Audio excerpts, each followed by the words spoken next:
선교의 현장은 하나님이 일하시는 것을 가장 뜨겁게 느낄 수 있는 곳이기도 합니다. 평신도였지만 참된 현지인 크리스찬을 길러 선교 사역을 하겠다는 소명을 받고 캄보디아 시골 마을에서 17년이 넘는 시간을 헌신하며 모든 것을 이루시는 하나님을 증거해온 인국성 평신도 선교사의 이야기를 들어보겠습니다.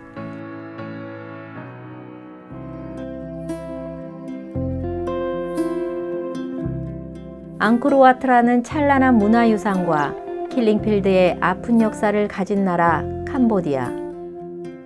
전 국민의 95% 이상이 불교를 믿으며 하나님을 알지 못하는 나라입니다. 인국성 선교사가 캄보디아에 오게 된 것도 하나님의 뜻이 있어서일 텐데요. 평소 장로이면서도 바쁜 직장일을 핑계로 장로 직분에 충실하지 못했다는 자책이 오늘날 평신도 선교사의 길을 가게 된 시작이었다고 합니다. 하나님 앞에 늘 죄스러운 마음이 들 때마다 제가 은퇴하면 제일 힘든 선교지에 가서 한 1, 2년 동안 선교사님을 돕겠습니다 라고 그렇게 기도도 하였습니다. 그러던 중 2005년 저희 회사가 다른 회사와 합병을 하게 되어 고민하던 중에 하나님께서 너 더 나이 들기 전에 그동안 11조도 제대로 못한 빚도 갚고 선교 약속을 지키라는 청구서를 보내시는 것 같아서 마침 저희 교회가 속한 노예 목사님들이 캄보디아의 선교 개척을 위한 여행을 한다 하여 무조건 따라 나섰습니다. 선교 여행을 하면서 캄보디아 사람들의 순박함에 반한 인국성 장로는 약 2년 동안 현지 선교사를 돕는 일을 시작하게 되었습니다. 그런데 안타깝게도 후원하던 선교사들의 사역이 효과적이지 않음을 경험하면서 직접 선교를 해보자는 마음을 가지게 됩니다. 주님께서 마련해 주시면 대학 진학을 원하는 가난한 학생들을 주님의 이름으로 돕는 일을 시작해 보려 합니다. 그리고 이 장학금 수혜자 중에 주님이 택하신 사람이 보이면 이들을 지도자로 삼아 현지인들의 필요를 채워주며 전도하는 일을 하겠습니다 라고 기도했습니다.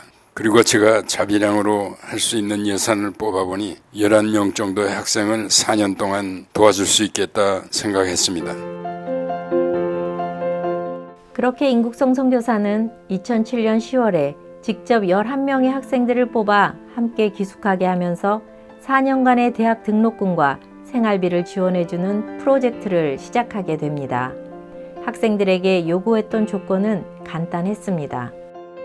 첫째는 정직한 심성을 가질 것과 두 번째는 약속을 잘 지키는 사람이 될 것과 1년 교회를 다녀주는 것이 제 요구 조건이라 얘기했습니다. 훗날 캄보디아를 이끌 크리스찬 지도자로 성장하길 바라며 학생들을 지원하기 시작한 사역은 생각보다 훨씬 빨리 열매를 맺기 시작합니다. 전혀 하나님을 알지 못했던 학생들이 교회를 다니면서 변화되기 시작했습니다. 채 1년이 되지 않아 11명의 학생들 중 9명이 세례를 받게 되었고 그 중에 둘, 짜리아와 소케아가 또 특별히 지도자로서의 면모를 보였습니다. 자기네들도 직접 전도 사역을 하겠다고 짜리아의 고향이기도 한 깜뽕치암에 대지를 마련하고 마침내 2008년 12월에 첫 주일학교가 원두막에서 시작되었습니다.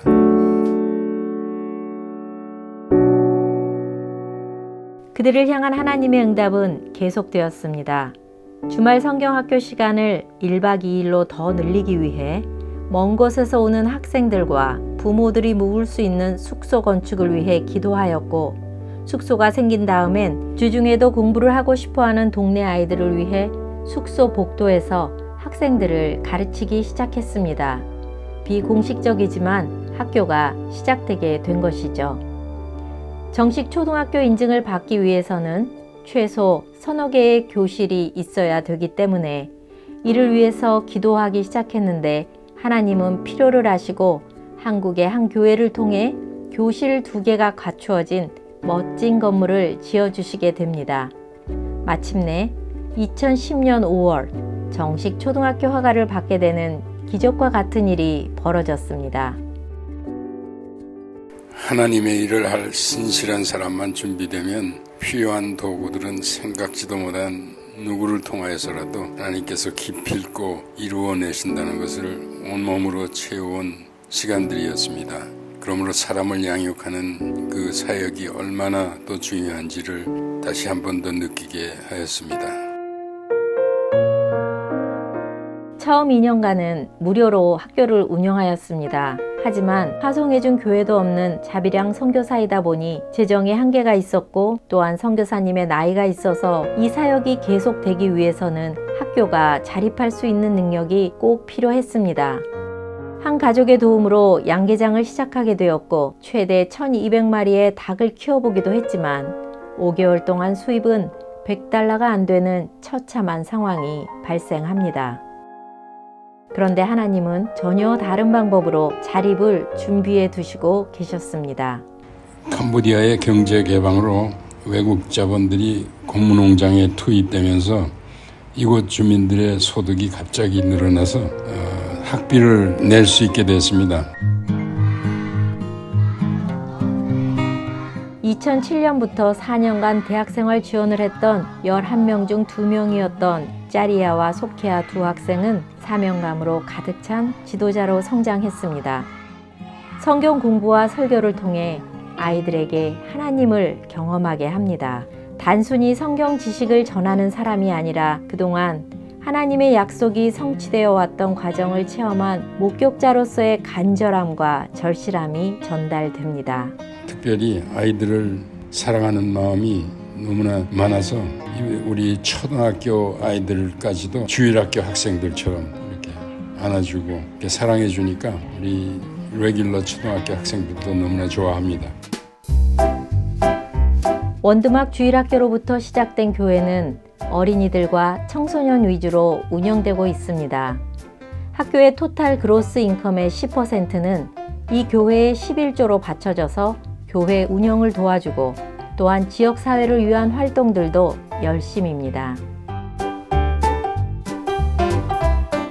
크리스마스나 주요 행사가 있는 날에는 500~600명이 넘는 마을 주민들도 초청하여 샌드위치를 나누며 커뮤니티의 중심 역할을 하기도 합니다. 또 우리 청소년들이 우리 주일학교 학생들을 가르치기도 하고 이렇게 서로 간에 그 한 가족됨을 느끼게 하는 그런 프로그램도 있습니다. 인국성 선교사가 꿈꾸었던 선교 사역은 남들과 달랐습니다. 하나님을 섬기는 일꾼들을 키워내는 사역에 집중했습니다. 그렇게 키워진 일꾼들이 보여주는 성취는 놀라웠습니다. 청소년들이 스스로 찬양팀을 조직하고 더 어린 아이들을 가르치는 모습 또한 대견합니다. 나날이 강해지는 아이들의 믿음과 전도 활동 속에서 하나님은 모든 것을 이루어내시는 모습을 보여주셨습니다. 우리 생각에 불가능해 보이는 일도 오직 하나님이 이루실 것을 믿고 성실히 사역에 임하고 기도하면 하나님의 때에 꼭 이루어 주심을 믿습니다. 지난 2년간 코로나 사태로 학교가 열지 못했음에도 불구하고 많은 성도들의 사랑 어린 후원으로 학교는 잘 버틸 수 있었고 이제 다시 열린 학교에는 학생들의 밝은 얼굴이 가득 차 있습니다.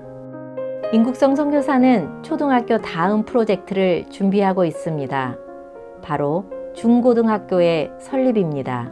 이미 학부모들 그리고 지역교육청에서도 학교 설립을 요청해왔고 또 지난 10여 년간 우리 학교가 쌓은 것들이 인정받아져서 중고등학교 설립 허가를 신청하였습니다. 특별히 1차로 중학교 7, 8, 9학년을 위하여 교실 3개가 필요합니다. 모두들 캄보디아 사회의 이 학교가 하나님의 일을 하는 큰 밑거름이 될 인재들을 키우는 그런 학교로 성장하기를 기도해 주십시오.